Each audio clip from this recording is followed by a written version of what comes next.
Magbabasa muna ho tayo ng inyong mga horoscope para malaman naman natin kung tayo ba'y swerte o malas ngayong gabing ito. Itong linggo ito, no?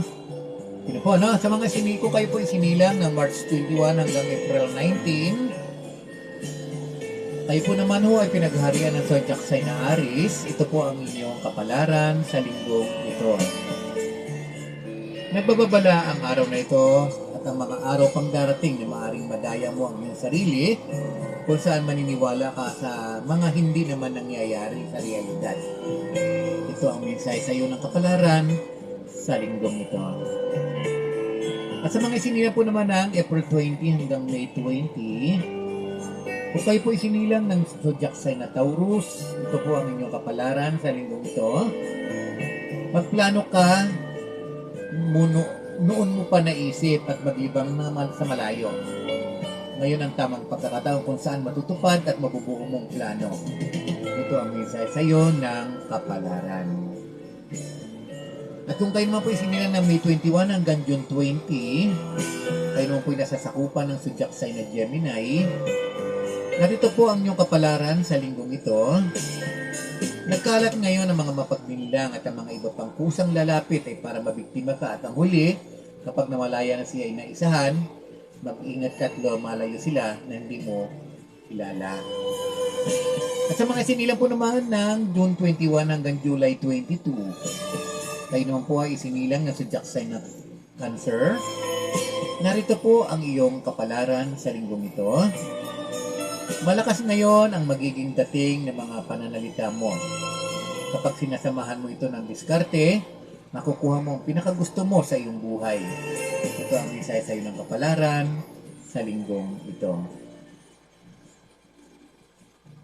At kung kayo naman po isinilang ng July 23 hanggang August 22, kayo naman po nasasakupan ng zodiac sign na Leo, narito po ang iyong kapalaran sa linggong ito. Likang isip ang iyong pinakamahigpit na kaaway mula sa iyong malikhaing kaisipan. Huwag mong kalimutan na ang nasasalat ay ang katotohanan. Ito ang mensahe sa iyo ng kapalaran sa linggong ito. Sa mga isinilang po ng August 23 hanggang September 22, kayo naman po pinagharian ng zodiac sign na Virgo, huwag kang mag-isip ng nakakatakot. Ang isipin mo ay ang mga nakakatuwa at nagbibigay ng saya at ligaya, nang sa gayon, kung magkakatotoo man, sobra ang iyong magiging kasiyahan. At kung kayo naman po isinilang na September 23 hanggang October 22, kayo naman po pinagharian ng zodiac sign na Libra, ito po ang kapalaran mo sa linggong ito. Kung ano ang nasabi mo, panindigan mo. Ang tao ay kinikilala at hinihangaan. Kapag sinasabuhay niya ang kanyang mga sinasabi, huwag mong tularan ang iba na sira ang pagkatao. Sa mga sinilang po naman ng October 23 hanggang November 21, kayo naman po ay nasasakupan ng zodiac sign na Scorpio. Narito po ang inyong kapalaran sa linggong ito. Hindi ibibilang sa mga nabigo ang patuloy na lumalaban. Huwag mong kalimutan na maging ang langit ay susuko sa mapagpilit at makukulit. Ito ang mensahe sa iyo ng kapalaran sa linggong ito.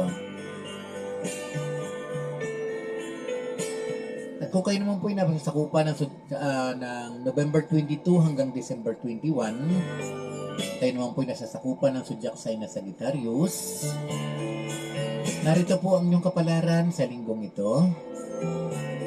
Mapapabilis ang iyong gustong mangyari kapag nakatulong mo ay ang iyong dati at kasalukuyang kaibigan.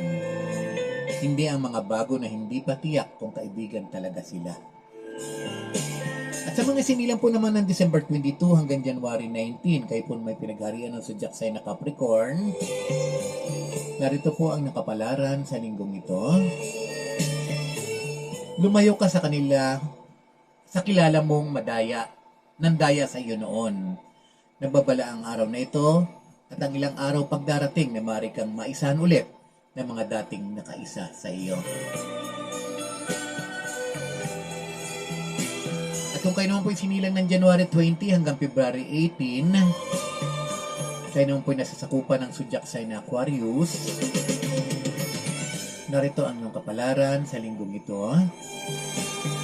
Kapag naligaw na ang iyong isipan at nalayo ka sa realidad kung saan ito ay nangyayari ngayon at hindi mangyayari pa lang, kailangan gumising ka sa katotohanan. At kung kayo naman po sinilang ng February 19 hanggang March 20, swerte ka ngayon. Hindi na mahalaga kung tama o mali ang ginagawa mo dahil noong paman, nagpasya ng langit sa araw na ito ay magsisidapo sa iyo ang magagandang kapalaran. Yan po ang inyong zodiac sign o mga kapalaran sa linggong ito.